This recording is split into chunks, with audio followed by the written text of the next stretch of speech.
Urgensi materi, kesulitan memahami hubungan penghilang dan penyambung di kelas 4 terjebak pada kekuasaan materi yang lebih kompleks di jenjang berikutnya. Solusi inovatifnya yaitu integrasi model PBL dengan simulasi PET untuk menyajikan visualisasi interaktif yang memudahkan abstraksi konsep pecahan. Adapun rumusan masalah dan tujuannya yaitu rumusan masalahnya bagaimana penerapan model PBL berbantuan PET interaktif dalam meningkatkan pemahaman konsep materi pecahan pada kelas 4 SD. Tujuan penelitiannya yaitu meningkatkan pemahaman konsep siswa melalui model PBL berbantuan simulasi digital PET interaktif pada materi pecahan.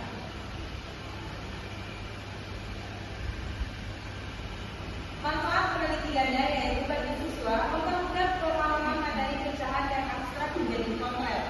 Bagi guru, alternatif strategi pembelajaran inovatif berbasis teknologi digital, sedangkan bagi sekolah mendorong penggunaan media pembelajaran interaktif di lingkungan sekolah. Bagi peneliti, pengalaman langsung dalam merancang ketika menjadi guru yang profesional.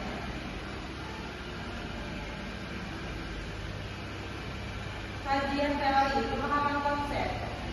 Teori belajar kognitif. Siswa usia SD 7-11 tahun berada pada fase operasional konkret.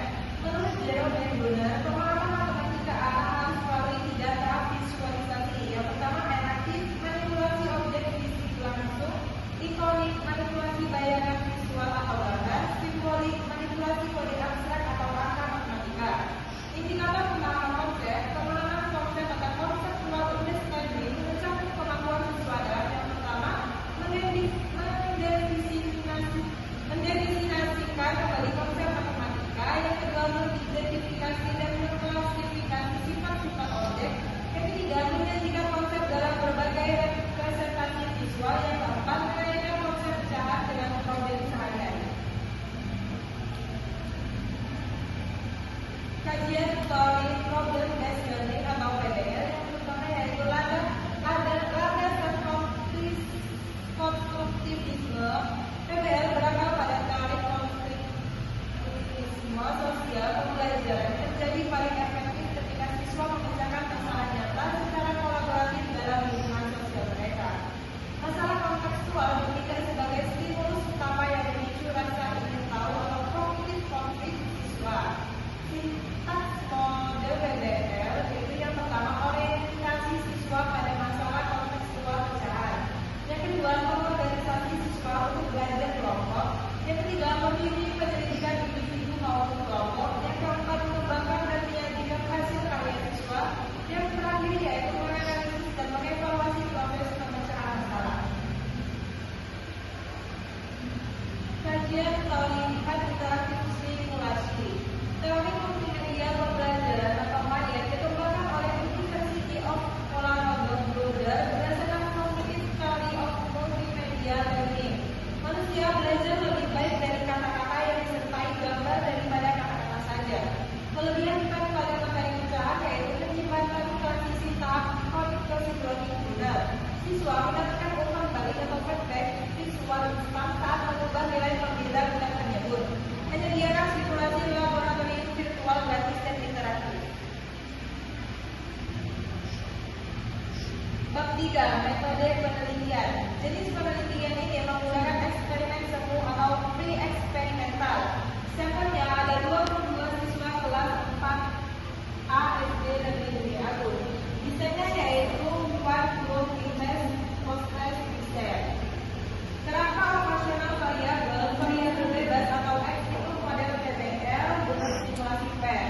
Variabel tingkat atau Y itu pemahaman konsep pecahan. Pengumpulan data menggunakan tes objektif pilihan ganda dalam untuk meminimalisir kebakaran spekulatif dari siswa. Validitas instrumen. Teori validitas mengukur sejauh mana instrumen mampu mengukur benar pemahaman konsep pecahan secara tepat. Diuji menggunakan teknik korelasi produk Morgan-Thurstone dengan batasan R-tabel 0,44. Uji reliabilitas instrumen. Teori reliabilitas nilai konsistensi skor tes apabila instrumen diujikan berulang kali.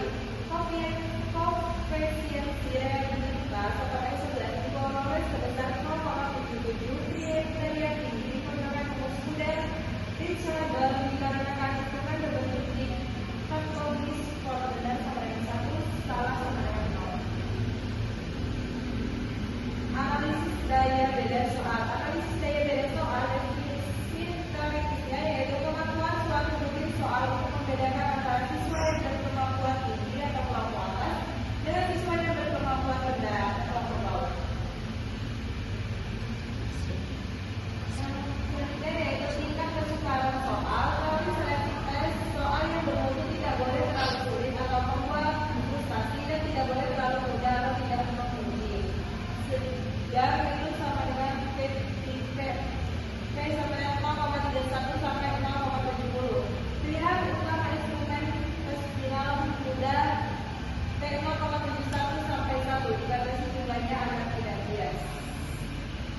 Waalaikumsalam warahmatullahi